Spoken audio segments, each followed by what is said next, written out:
I went to the Fight SMA conference last year for the first time. I think anyone would if they had a 2.5-year-old son with a disease with no cure. There was absolutely no way I would miss this one. When you try your best, but you don't succeed. My 2-year-old, Billy, he doesn't have to die. When you get what you want, but not what you need. Touch the light. When you feel so tired, but you can't sleep. Lights will guide you home and ignite your bones, and I will try to fix you.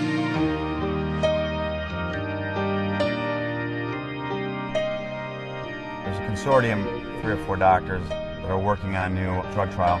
This is the stuff that I need to know. I also visited the people who represent me in Congress, not only to save my son, but the many children and families afflicted with SMA.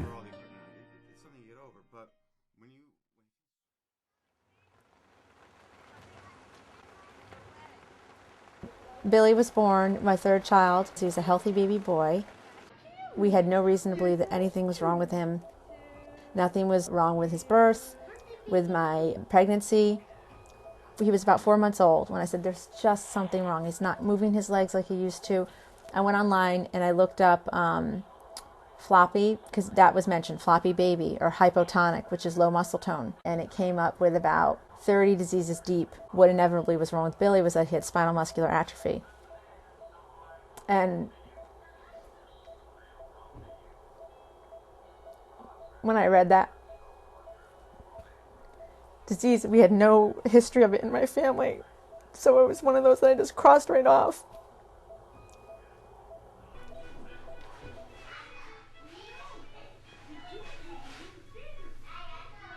SMA is spinal muscular atrophy. It's amazing how few people know about it. It's actually the 2nd most common recessive genetic disorder.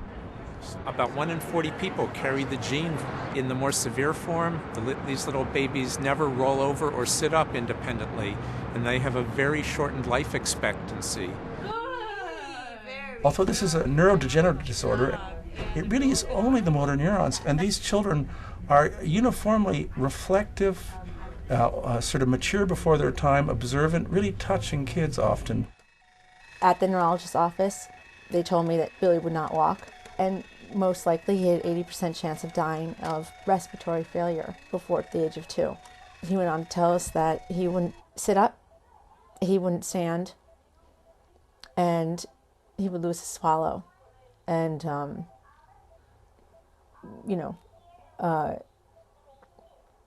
as if that wasn't enough, we went home to read more about it. And most children also could lose their ability to smile, express emotions, to talk. It's amazing because you never think that without all those things that a child can have happiness and joy in their life, and they do.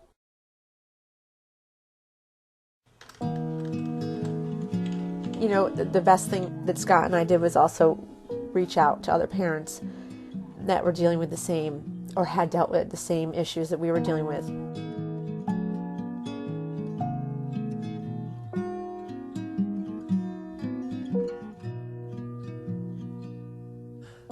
Within the week of our diagnosis, I think it was the next day, we were on a warpath. We were going to do everything we could to fight for Billy.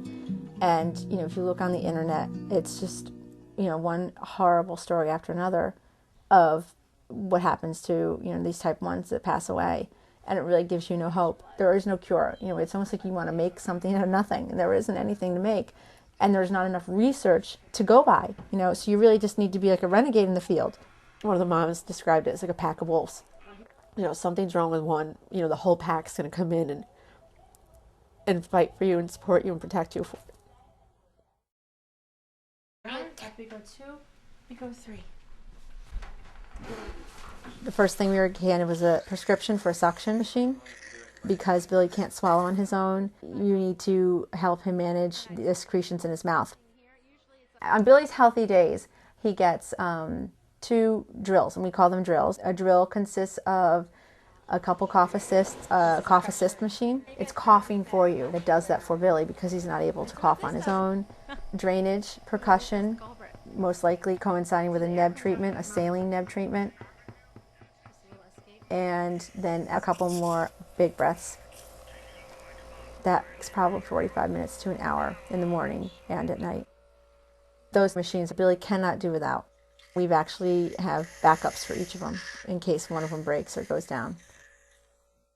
I think you have to understand how severe this disease is and how devastating it is to families. They've brought this baby that looked perfectly beautiful and normal into their home, and then all of a sudden the world just starts going awry and the baby becomes weak, and there's difficulties with feeding, there's difficulties with swallowing, there's difficulties with breathing. These children are in the intensive care unit, they're in the hospital emergency room. I was very excited about embryonic stem cell treatments. What I got out of that last year was real positive news, and that kept me going for a long time after I left. But the gene therapy news seems very promising to fix the gene. The human genome is a bit like the famous composers, how they often borrow snippets of their previous compositions and patch them together for new pieces. In a sense, the genome's like that. Genes are often copies of themselves. And so it is with spinal muscular atrophy. The gene which is mutated has a very beautiful copy which still exists, the so-called SMN2 gene. And they're a bit like dimmer switches genes. They can go re-regulated up and down. The SMN2 gene is lying in the motor neuron of all kids with SMA, but it's not really making protein. So the trick that we're doing right now is finding drugs which will turn that second copy gene on. Right now, we've got potential treatments. And some of them are FDA approved. We have not yet done the whole-scale clinical trials to really show it works, and we really haven't optimized this treatment to get the very best approaches. And those are the next 2 things that need to happen. We were down on Capitol Hill just yesterday talking to some of the people from the senator's office, just saying how close we are, and over the next 3 to 4 years with the right funding, we'll be able to get these treatments going. Work on SMA will benefit other neurodegenerative diseases because this is the way of the future. We're going to be able to find out who, we're going to be able to do sophisticated genetic tests. We're going to be able to identify in the future who's going to be at risk for Parkinson's disease, who's going to be at risk for Alzheimer's disease. I think with the proper funding, which is going to be on the order of tens of millions of dollars, because we have to take these new drugs and treatments. They may be very innovative, such as gene therapy, and all of these are going to have to go through rigorous clinical trials. These are very expensive and usually take several years, where we're going to have to show that these new treatments are safe, that they're well tolerated, and most importantly, that they're effective. We're going to go to Kelly's today for music. Usually we have it here, but today's special. We're going to go to Kelly's with Ethan. See Steve. Okay. He's getting pissed off. Sorry. Okay, we're going. So in the back we have oxygen, and we have an extra feed tube in case we need to make an emergency visit to the hospital. I have an ambu bag. I have backup suction canisters, the end cowers, wiring, where all the tubing that comes with your suction. I have my backup suction, and I have an inverter, and I have my cough assist. And typically I have 1 extra battery backup, which you just saw broke, and I have all extra tubing and masks and feed, and just so everything that I actually may need ever, we have.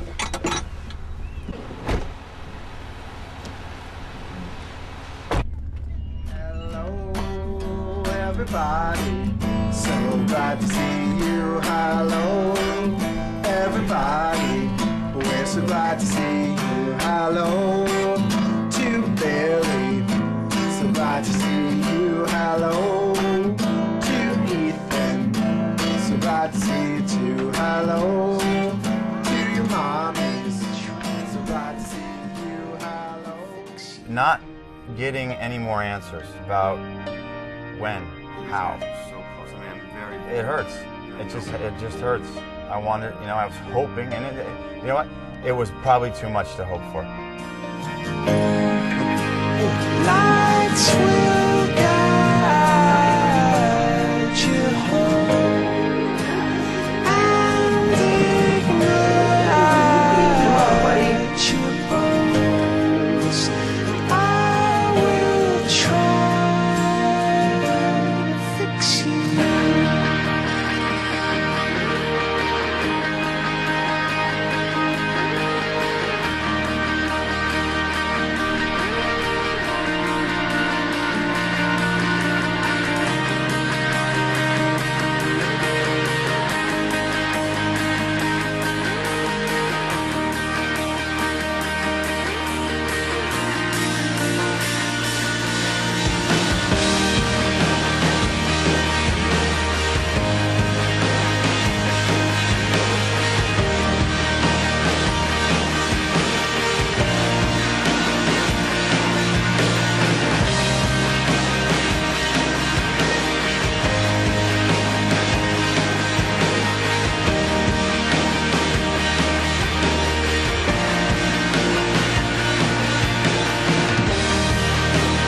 Tears stream down your face when you lose something you cannot replace.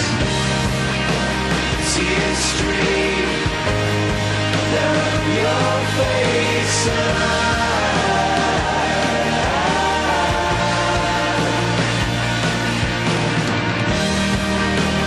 tears stream down your face. I promise you I will learn from your mistakes. Tears stream down your face.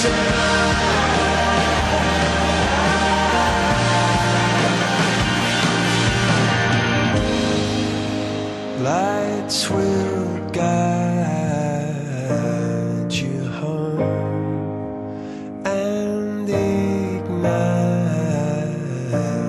your bones, and I will try to fix you.